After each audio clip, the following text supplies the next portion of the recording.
भाई और बहनों, आज का शुभ संदेश के लिए आप सभी को हम स्वागत करते हैं।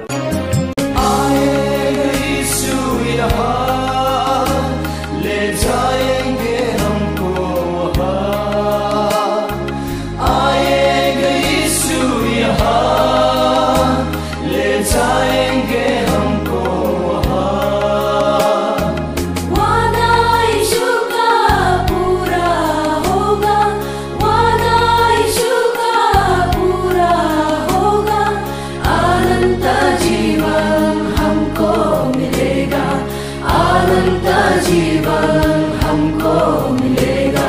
सियोन देश हमारा है देश, रहते हैं हम परदेश, जाएंगे हम अपने देश। आज का संदेश प्रभु के दास जोशी अब्राहम आसाम से बांटा जाएगा। प्रार्थना के साथ सुनिए। परमेश्वर का नाम की महिमा हो। शुभ संदेश का प्रत्येक भाई बहनों को जल्दी आने वाला प्रभु यीशु मसीह का प्यारा और मीठा नाम में हमारा प्यार भरा नमस्कार। आइए हम आज का मनन के लिए पढ़ेंगे पत्रस का पहला पत्री 2 अध्याय 21 से 25 तक। और तुम इसी के लिए बुलाए भी गए हो, क्योंकि मसीह भी तुम्हारे लिए दुख उठाकर तुम्हें एक आदर्श दे गया है कि तुम भी उसके पद चिन्हों पर चलो। ना तो उसने पाप किया और ना उसके मुंह से छल की कोई बात निकली। वो गाली सुनकर गाली नहीं देता था और दुख उठाकर किसी को भी धमकी नहीं देता था, पर अपने आप को सच्चे न्याय के हाथ में सौंपता था। वो आप भी हमारे पापों को अपने देह पर लिए हुए क्रूस पर चढ़ गया, जिससे हम पापों के लिए मरकर धार्मिकता के लिए जीवन बिताए।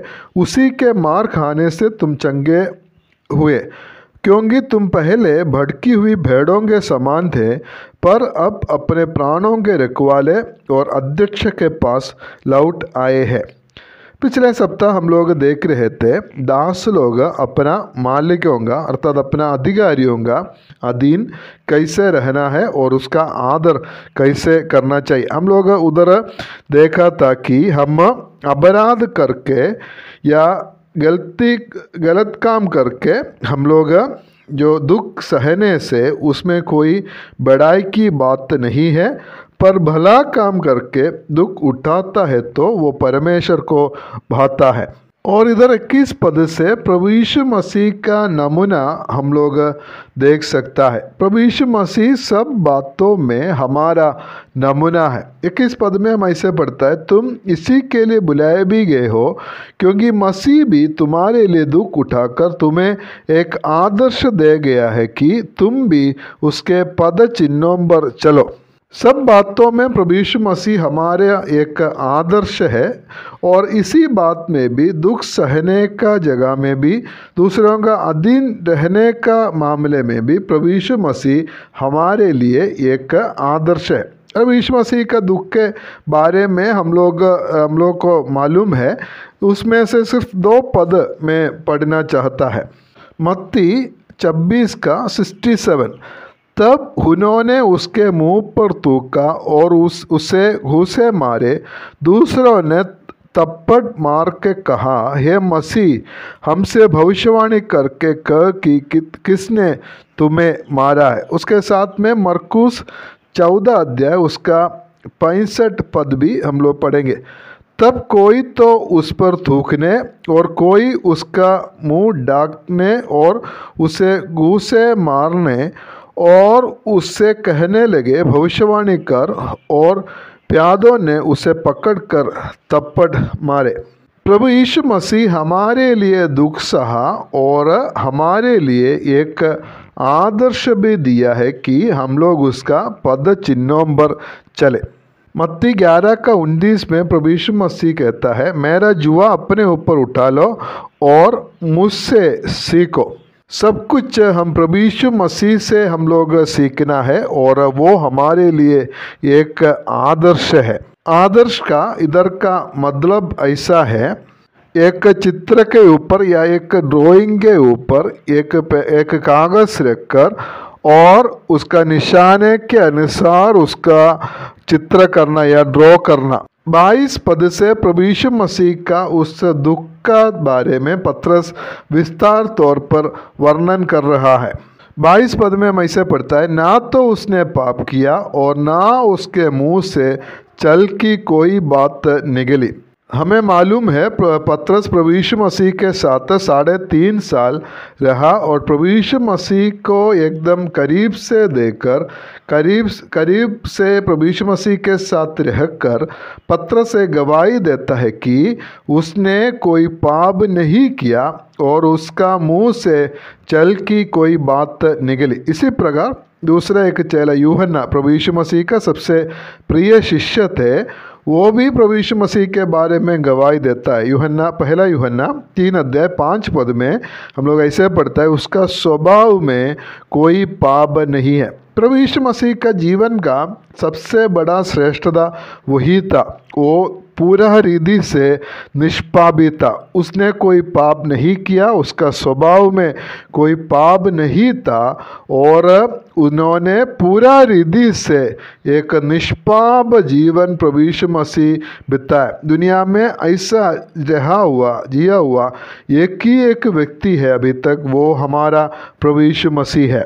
यशायाह नबी का किताब 53 अध्याय उसका 9 पद में ऐसे पढ़ता है, उसने किसी प्रकार का उपद्रव ना किया था और उसके मुंह से कभी छल की बात नहीं निकली थी। ये पत्रस का पाठकों ने अपना अधिकारियों के तरफ से, अपना मालिकों का तरफ से भी बहुत ज़्यादा ताड़ना वो लोग सहता है और ताड़ना से गुजर रहा है। और प्रभु यीशु मसीह का उदाहरण में वो लोग ये अर्थात प्रभु यीशु मसीह का जीवन से वो लोग नमूना ले सकता है। 23 पद में हम ऐसे पढ़ता है, वो गाली सुनकर गाली नहीं देता था और दुख उठाकर किसी को भी धमकी नहीं देता था, पर अपने आप को सच्चे न्याय के हाथ में सौंपता था। प्रभु यीशु मसीह अन्याय के बदले अन्याय नहीं किया, गाली सुना लेकिन वापस गाली नहीं दिया, दुख उठाया लेकिन वो धमकी नहीं दिया और अपने आप को सच्चे न्याय के हाथ में सौंपा है। यशायाह नबी का किताब 53 अध्याय उसका 7 पद में हम ऐसे पढ़ता है, वो सताया गया तो भी वो सहता रहा और अपना मुंह ना खोला। जिस प्रकार भेड़ वध होने का समय और भेड़ी ऊन कतरने के समय चुपचाप शांत रहती थी, वैसे ही उसने भी अपना मुंह ना खोला। और 24 पद में ऐसा पढ़ता है, वो आप भी हमारे पापों को अपने देह पर लिए हुए क्रूस पर चढ़ गया, जिससे हम पापों के लिए मरकर धार्मिकता के लिए जीवन बिताए, उसके मार खाने से तुम चंगे हो गए। प्रभु यीशु मसीह का दुख का उत्कर्ष स्थायी जगह है, काल्वरी का क्रूस है। प्रभु यीशु मसीह क्यों इतना बड़ा दुख सहा या काल्वरी क्रूस का मृत्यु उन्होंने सहा, हम लोग इधर देख सकता है। आप भी हमारे पापों को अपना देह पर लिए हुए क्रूस पर चढ़ गया है, हमारे जगह में प्रभु यीशु मसीह हमारे लिए क्रूस पर चढ़ गया है। और प्रभु यीशु मसीह क्रूस पर चढ़ने के द्वारा हमें का क्या फ़ायदा मिला है, हमें तरफ ऐसे पढ़ता है, जिससे हम पापों के लिए मरकर धार्मिकता के लिए जीवन बिताए।